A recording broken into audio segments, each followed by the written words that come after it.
La Formule 1 est en pause, mais les actualités chez Red Bull ne s'arrêtent jamais.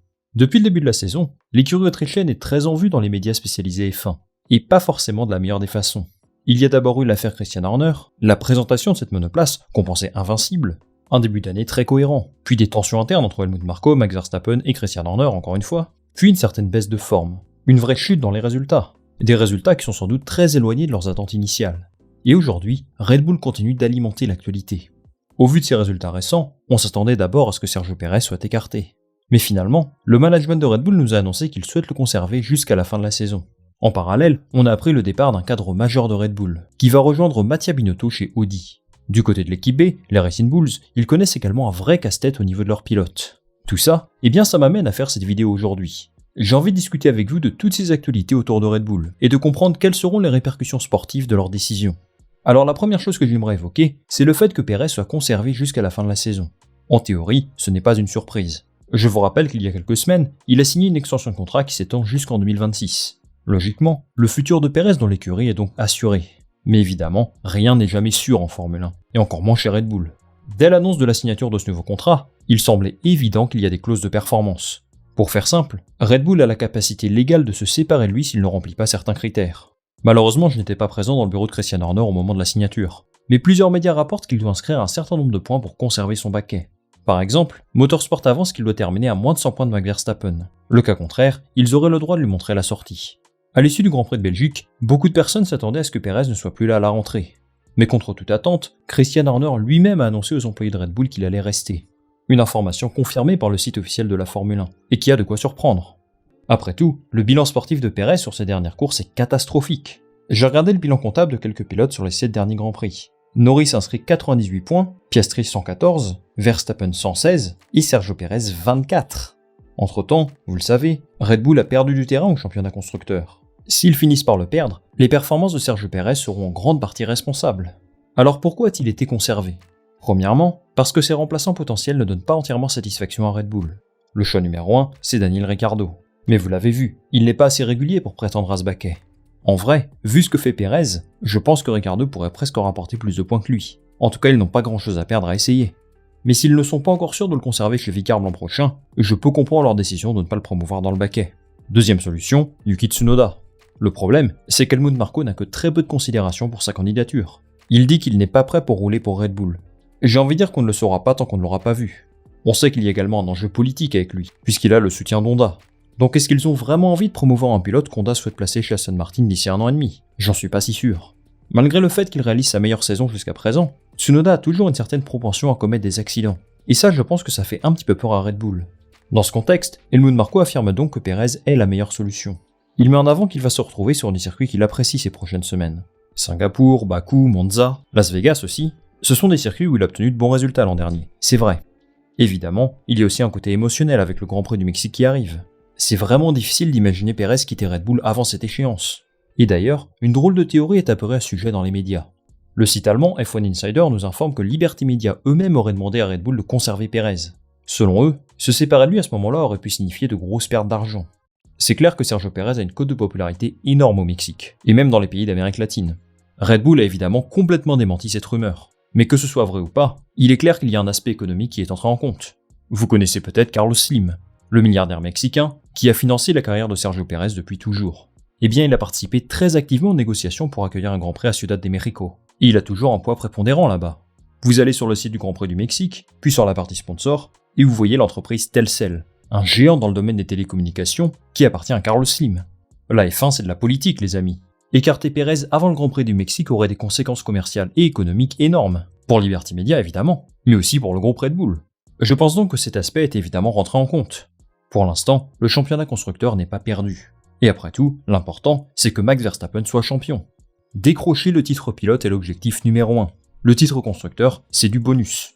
Évidemment, ils veulent l'avoir, mais dans leur situation actuelle, ils ont jugé que c'était bénéfique pour eux de conserver Pérez. Et j'ai quand même envie de croire qu'ils l'écarteront si McLaren les dépasse. Il y a aussi un objectif d'image et de performance là-dedans. Si Red Bull est champion pilote, mais pas champion constructeur, eh bien ça fait une petite ombre au tableau. Et au bout du compte, j'ose espérer que cet objectif sportif sera quand même plus important que les conséquences commerciales d'un départ de Sergio Pérez. Mais est-ce que l'écarter sera suffisant pour contrer la machine McLaren ? Parce que là, ils sont plus forts. Et encore, je n'ai parlé que de McLaren jusqu'à présent. Mais Mercedes est également dans une très bonne position. Ce n'est pas impossible qu'on ait un combat entre McLaren et Mercedes sur certains circuits, et que ces dynamiques s'étendent jusqu'à la fin de la saison. Imaginez un scénario où Mercedes devient la première force du plateau, côte à côte avec McLaren, et que Ferrari retrouve un peu d'allant. Eh bien Red Bull serait relégué 3ème ou 4ème force du plateau. Et avec ça, tu ne gagnes certainement pas le titre constructeur, surtout vu l'état de forme de Sergio Pérez. Checo Pérez a donc une grosse responsabilité désormais. Chacune des courses de Pérez sera scrutée de très près, encore plus qu'avant, et c'est évident qu'il doit répondre présent. Il n'y a pas que les pilotes qui font débat chez Red Bull, mais également l'organisation technique et sportive. Cette semaine, nous avons appris que Jonathan Whitley, le directeur sportif de l'équipe, va quitter Red Bull pour le projet Audi, dont il va devenir le team principal. Il va rester en place jusqu'à la fin de la saison, avant de s'envoler pour l'écurie suisse, où il formera un duo avec Mattia Binotto. Jonathan Whitley, c'est une légende de Red Bull. Cela fait 18 ans qu'il est en place là-bas. Il a donc participé à tous les succès de l'équipe. Pour résumer, il est responsable de la gestion des opérations quotidiennes de l'équipe. Il est une sorte de lien entre tous les départements concernés par un week-end de course. En plus de ça, il fait en sorte que son équipe respecte les règlements de la FIA. Donc en somme, que la monoplace soit conforme aux normes et que les règlements soient correctement appliqués. C'est une vraie perte pour Red Bull, mais je ne suis pas vraiment surpris de le voir partir. Lorsque l'affaire Christian Horner a éclaté en début d'année, c'était lui le favori pour prendre le poste de team principal, si jamais il venait à partir. Ce n'est pas un secret. Il était intéressé par un poste de team principal. Andreas Seidel a quitté l'écurie, Mattia Binotto est arrivé, mais il n'assumera pas ce rôle qu'il a occupé auparavant chez Ferrari. Lui, il sera plus sur la partie technique, dans l'ombre, tandis que Whitley prendra la lumière. À la fin de son contrat, il va devoir respecter une période de préavis, donc il devrait être en place chez Sauber à partir de juillet 2025, ou un petit peu plus tard. Il suit donc les pas de Laurent Mekies et de James Vols, deux cadres d'équipes très prestigieuses qui rejoignent un projet de fond de grille. Je trouve qu'ils se renforcent assez intelligemment. Binotto est quelqu'un avec énormément d'expérience, en particulier sur la partie moteur, et ça va les aider pour la transition vers 2026. Whitley a travaillé chez Red Bull pendant près de 20 ans, et ils ont besoin de l'expérience des tout meilleurs pour progresser. En ce qui concerne Red Bull, c'est un départ supplémentaire d'une figure historique de l'écurie, après celui d'Adrian Newey.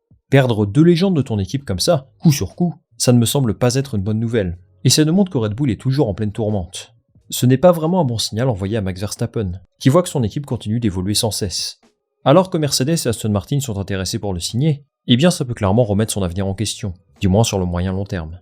A priori, le favori pour remplacer Whitley serait l'ingénieur de Max Verstappen, Gianpiero Lambiase, et sa promotion signifierait donc un nouvel ingénieur pour Verstappen en 2025. On va voir ce que ça donne. J'aimerais terminer cette vidéo sur un dernier point les amis, à savoir la situation des pilotes V-Carb. Concrètement, Red Bull a 6 pilotes pour 4 baquets. Max Verstappen, Sergio Pérez, Daniel Ricciardo, Yuki Tsunoda, Liam Lawson et sans doute Isaac Hadjar, s'il remporte le championnat de Formule 2. Au vu des déclarations d'Helmut Marko, Liam Lawson pourrait bel et bien être sur la grille en 2025. Pour moi, ça signifie une chose. Sergio Pérez ou Daniel Ricciardo va partir.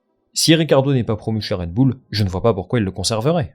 Il n'a pas le même bilan comptable que Tsunoda aujourd'hui. Et à la base, la seule et unique raison pour laquelle il est là, c'est pour mettre la pression sur Pérez. Donc en clair, soit il fait mieux en deuxième partie de saison, soit il ne continuera pas l'aventure avec l'équipe. Ce n'est pas le Ricciardo d'il y a quelques années. Ça, je pense qu'on s'en est tous rendu compte. Si c'était le cas, il serait clairement devant Tsunoda au classement. Mais je ne le trouve pas vraiment inférieur à son coéquipier depuis 6 ou 7 courses. Depuis 2 mois, il a rapporté plus de points que lui. Et ce malgré le fait que sa voiture ne soit plus aussi forte en début de saison. Ce n'est pas extraordinaire. Mais si Sergio Pérez continue à faire n'importe quoi, eh bien il peut être une alternative crédible pour le remplacer, du moins jusqu'à la fin de la saison. S'il ne réussit pas à prendre le baquet Red Bull, je pense qu'il va partir. Il y a 2 jeunes pilotes derrière lui qui semblent prêts pour la Formule 1. Et à la base, la philosophie de cette écurie, c'est quand même de faire confiance aux jeunes. Il y a aussi un monde où lui et Pérez quittent l'écurie. Dans ce cas-là, on se retrouverait certainement avec une promotion de Tsunoda. Mais bon, pour le moment tout ça c'est de la science-fiction. Ce qui est intéressant, c'est qu'Helmut Marko a laissé entendre que Liam Lawson aurait sa place en 2025. On sait que Sauber était intéressé pour s'attacher ses services, au moins le temps d'une saison. Une sorte de prêt si vous voulez. Mais Marko a l'air d'avoir écarté cette possibilité. Si Ricciardo ne prouve pas davantage sa valeur dans le groupe Red Bull, Lawson est évidemment le favori pour lui succéder. Ça aura des conséquences sur le futur d'Isaac Hadjar en Formule 1. Je ne sais pas si vous avez suivi la F2 jusqu'à présent, mais Hadjar fait un championnat de patron. Il a été super malchanceux, et malgré tout, il a une bonne avance en tête du championnat. S'il continue comme ça en deuxième partie de saison, il sera champion, c'est sûr. Normalement, ça devrait lui ouvrir les portes de la Formule 1, mais je ne suis pas certain à 100% que ça se fasse dès 2025. Ce que je comprends, c'est que Lawson est devant lui dans la hiérarchie. Mais évidemment, vu la saison qu'Hadjar fait en F2, Red Bull ne peut pas l'ignorer. D'ailleurs, Helmut Marko est plutôt élogieux à son sujet, donc je pense qu'il finira par avoir sa chance chez V-Carb. Pour Hadjar, il y a donc plusieurs scénarios possibles. En 2025, il pourrait passer quelques mois en Super Formula. Vous connaissez, c'est ce qu'ont l'habitude de faire les juniors Red Bull. En général, c'est une expérience assez bénéfique, donc ce n'est pas forcément une mauvaise option pour préparer une arrivée en Formule 1. Deuxième scénario possible, Red Bull le prête chez Sauber. S'il voulait Liam Lawson, pourquoi ne pas prendre un autre jeune pilote Red Bull? Personnellement, je ne suis pas super fan de cette option, pour une raison qui sera finalement peut-être pas très objective, mais je rappelle qu'ils ont Théo Pourchaire dans leur académie. Très honnêtement, je ne vois pas pourquoi ils ne le mettraient pas dans le paquet en 2025. Ils ne sont pas très chauds pour conserver Bottas et Joe. Ils ont un troisième pilote qui est champion de F2, et qui a fait des belles choses en IndyCar, dans un environnement très compliqué, rappelons-le. Je ne sais pas si vous avez suivi ce qu'il s'est passé avec son écurie Arrow McLaren, mais il a été licencié, puis rappelé quelques semaines plus tard pour participer au Grand Prix de Toronto. On l'a appelé à la dernière seconde, il a quand même réussi à performer là-bas, malgré le décalage horaire, etc. Bref, ce n'est pas le sujet aujourd'hui, mais je vous invite vraiment à regarder ce qu'il s'est passé. Troisième scénario pour Hadjar, Ricciardo et Perez ne sont pas conservés, ce qui lui vaut une promotion directe chez Vicarb. Ce n'est pas le plus probable à mon avis, mais ce n'est pas à écarter. J'espère vraiment pour lui qu'il réussira à trouver un baquet en Formule 1. Surtout que derrière lui, ça arrive très fort. Il y a un pilote Red Bull en Formule 3 qui fait vraiment mal, Arvid Lindblad. Il a l'air d'être très estimé par Christian Horner et Helmut Marko. Il est d'ailleurs toujours en lice pour remporter le championnat, dès sa première saison, à 17 ans. Attention à lui, parce que s'il est promu en Formule 2 l'an prochain et qu'il fait de bonnes choses, eh bien ça pourrait bouleverser le recrutement de Red Bull. En attendant, Hadjar est concentré sur un seul et unique objectif, remporter le championnat. S'il le fait, il aura sa chance en Formule 1 à un moment ou un autre, c'est sûr. Voilà les amis pour cette vidéo discussion autour des actualités Red Bull, j'espère que celle-ci vous a plu. N'hésitez pas à me dire en commentaire s'il y a d'autres points que vous souhaiteriez aborder, ou alors des choses sur lesquelles vous souhaitez revenir. Je vous attends nombreux en commentaire, et moi je lirai tout ça attentivement. Vous commencez à connaître la musique, si vous avez aimé ces vidéos, je vous invite à la liker, à la partager autour de vous, et bien sûr à vous abonner pour le référencement, la visibilité, et me donner énormément de force. La F1 est en pause mais le contenu ne s'arrête pas, on va se retrouver très vite pour une nouvelle vidéo. Salut, à la prochaine.